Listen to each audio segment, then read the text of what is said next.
dinala ko sa opisina, may mali sa bike, para siyang humina. Yun yung term ko.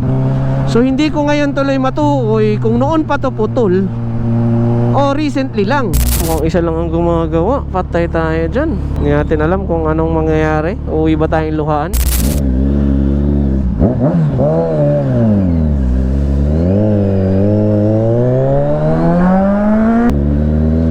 Ang laking perwisyo ng pagkabali nung ating... So by the way mga katodo, ang ginastos natin no, sa pagpapahinang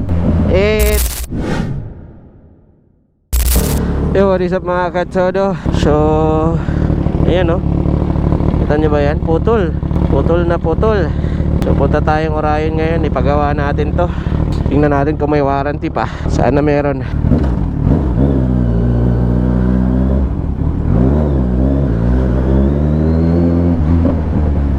Siguro matagal na tong naputol mga katodo.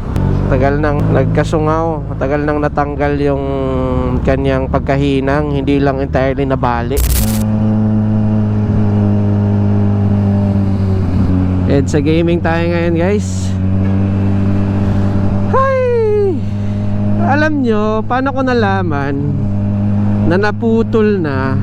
Kasi nag-car wash tayo noong December 30. So with the hopes nga kasi na magagamit natin to ng December 31, yung bomba-bomba, no? So nag-post tayo sa page natin nun. Actually the 31st na ako nag-post sa page. So nililinis ko yung tatlong motor, yung scooter, ito, tsaka yung motor ng kapatid ko.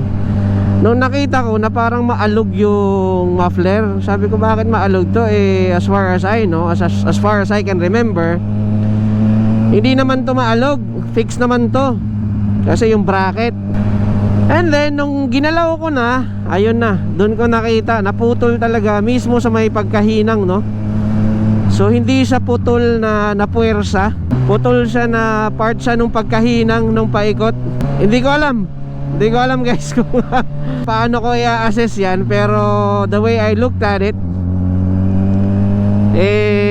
hindi siya persadong putol, talagang natanggal o nabakbak, o hindi ko alam kung paanong nangyari dun sa mismong pinagkadugtungan niya.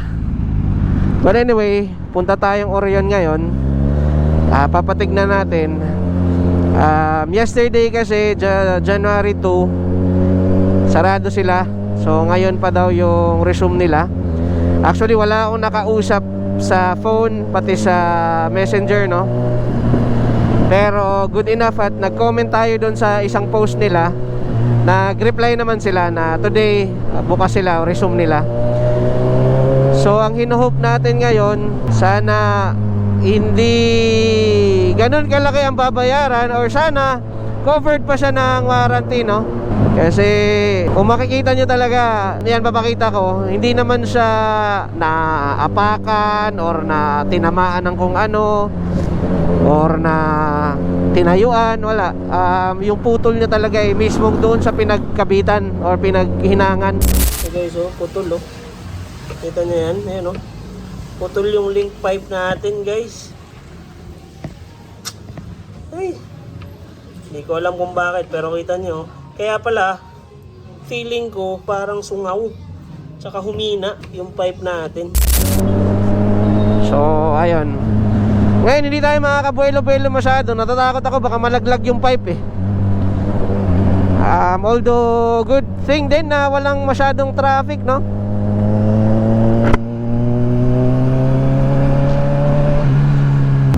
Medyo na-stress ako. Buti ka mo walang check engine, kasi yung putol niya nandoon sa mid-pipe na ginawa, no? Feeling ko kung tinamaan yung talagang mismong before the catalytic, kasi nandun yung auto sensor, yun, mag-check engine siya. Pero kita nyo naman, wala naman, eh. Sana simple fix lang. Ang hindi ko lang alam kung magkano gagastusin na ito. Ang laki ng difference na naramdaman ko nung naputol to, kasi months ago guys, naramdaman ko na parang may sungaw. Hindi ko alam kung by then putol na siya, kasi honestly ngayon ko lang talaga nakita. So, hindi ko alam. In fact, si OBR sinabihan ko si OBR na dinala ko sa opisina. May mali sa bike. Para siyang humina. Yun yung term ko. Parang humina yung tunog. Hindi ko pa nga sinabing sungaw Kasi nakita ko naman kung paano pagkagawa nito. Maayos naman. So, hindi ko pa sinabing sungaw. Walang ganon. Pero parang feeling ko may reduction doon sa mismong tunog niya. So hindi ko ngayon tuloy matukoy kung noon pa to putol o recently lang. Kasi nalaman ko naman to recently lang.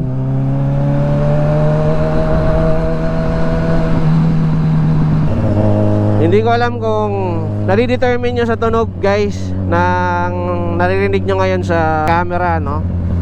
Pero ako na laging ginagamit to alam na alam kong may something na kakaiba sa tunog niya. Parang choke na hindi mo maintindihan. So mamaya balitaan ko yung mga katodo pagdating natin doon sa Orion, kung pasok pa sa warranty o ano ba, or kung may babayaran ba tayo guys.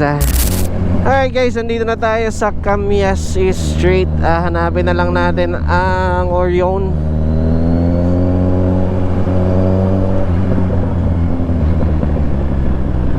Alam ko parang lalagpas ng onti sa may stoplight Ito na yun banda.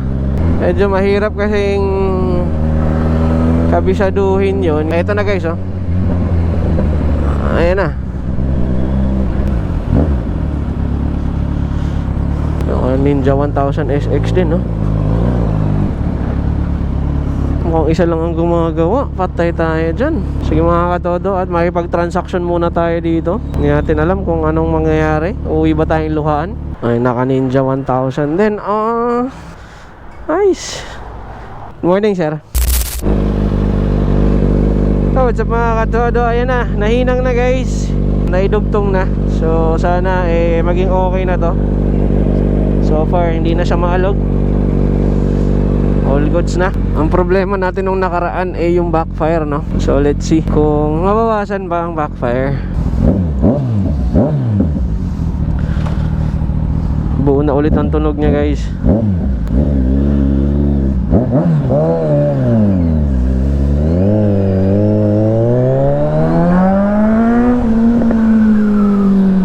Woo!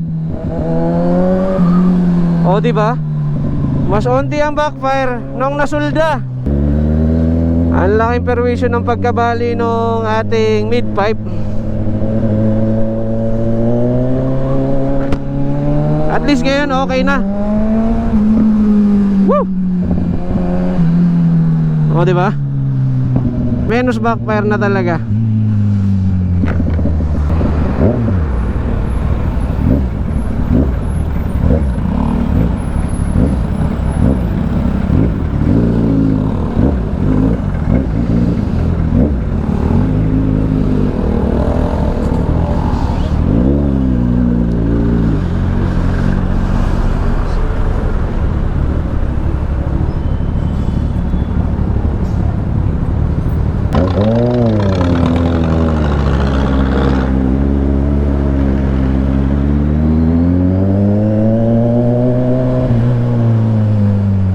Grabe no, alam mo talaga pag kabisado mo yung sasakyan mo, yung motor mo, alam mo kung may problema no. So ayun guys, yun talaga yung naging problema niya, na panay ang putok ng butsi niya. Panay backfire niya kasi yun na nga, putol na nga yung pinaghinangan ng mid-pipe no. So yun ang naging problema. Siguro manipis yung pagkabanat nun. Kasi kung nakita nyo, talagang yung edges ng, or yung pinagdugtungan no, yung edges niya magkabilaan, kitang-kita mo pa rin yung hulma. So hindi nagsulda yung dalawang bakal, kaya nabali or naputol. Siguro nanipisan yun. But anyway, all good na. Sana wala na maging problema. New Year nayari tayo.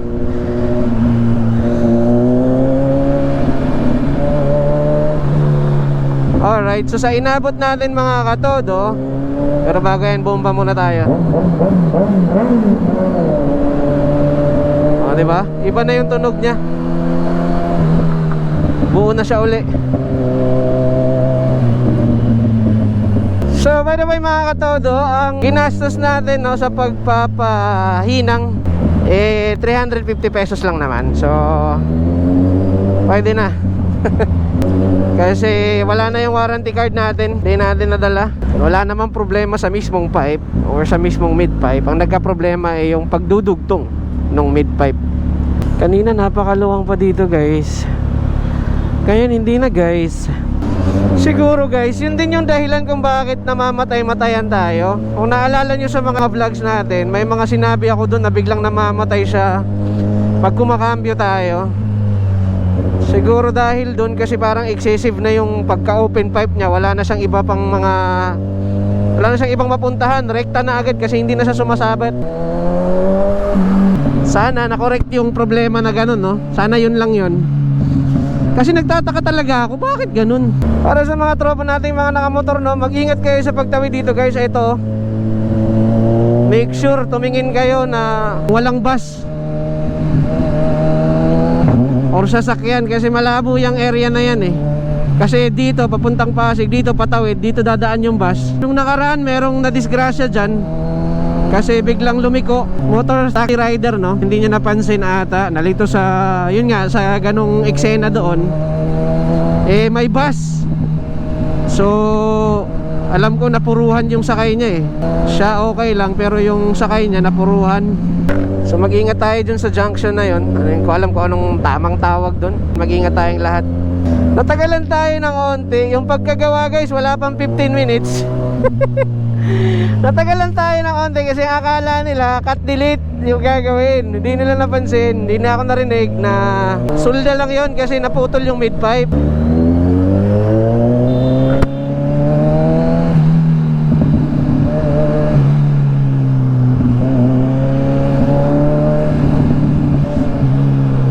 Ayan, no? Laki na ng pinagkaiba niya guys.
O diba?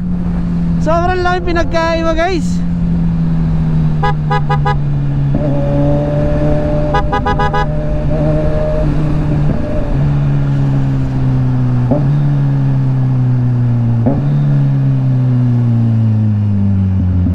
Hi mga katsado, kabago-bago ng taon, no? May pagsubok agad tayo, pero okay lang yan. Walang problema yan. Importante, minor challenges lang yan at hindi major problem.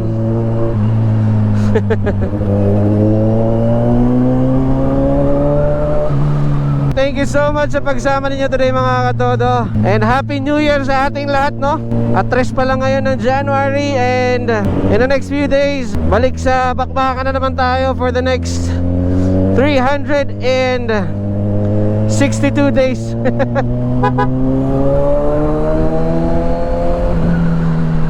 Alright guys, Please continue to support our small channel, mga katodo. Sa lahat ng mga pangarap natin, maliit man yan o malaki, sipagan natin, kilusan natin, at itodo pa natin. Peace out, mga katodo.